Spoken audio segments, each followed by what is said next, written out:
Mahilig ka rin ba sa tilapia, Kailian? Ako kasi oo, kaso lang nung nandito na ako sa US, bihira na ako bumili nito kasi minsan bumili ako hindi masarap yung lasa. Hindi katulad sa Pinas na buhay at fresh.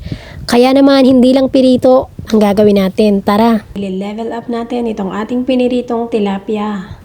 Dito ako nagpirito ng tilapia. Tinanggal ko lang yung mantika, nag-iwan ako ng konti para igisa yung bawang sibuyas. Meron ako dito ang available naman na spices katulad ng paprika, chicken flavor powder, chili flakes, optional yan sa mga may ayaw sa maanghang, asin, tapos curry powder, and turmeric powder, tsaka mayroon akong bay leaves. Siyempre mamaya maglalagay din ako ng paminta.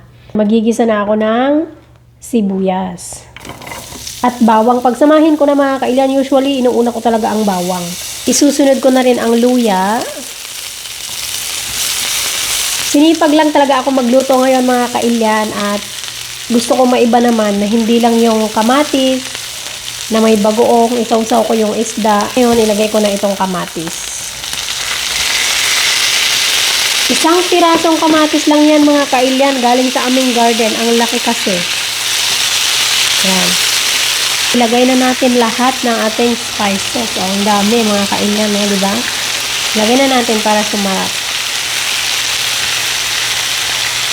Lalagay din ako ng maraming paminta. Haluin lang natin, tapos tatakpan natin hanggang sa maluto ng mabuti yung ating kamatis. Bango ng amoy mga Kailian.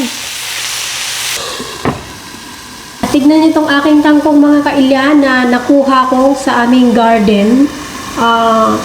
Ilalagay ko na rin. Medyo maganda-ganda sila mga Kailian nung nakaraang araw. Tapos sa lamig, nagkaganyan-ganyan na siya. Kinuha ko na, hindi pa naman sira. Ilalagay ko sa ibabaw. Kangkong.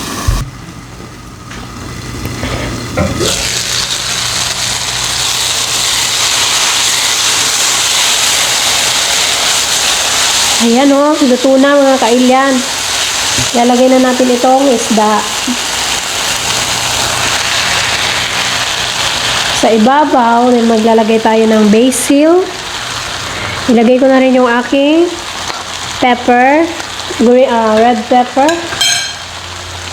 Yan, tapos hinaan ko na yung apoy.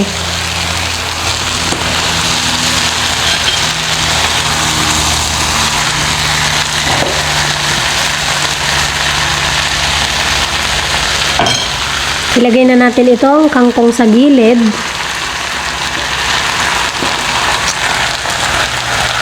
Magtutubig yan. Pag kangkong mga Kailian, magtutubig yan kahit hindi nyo lagyan ng tubig.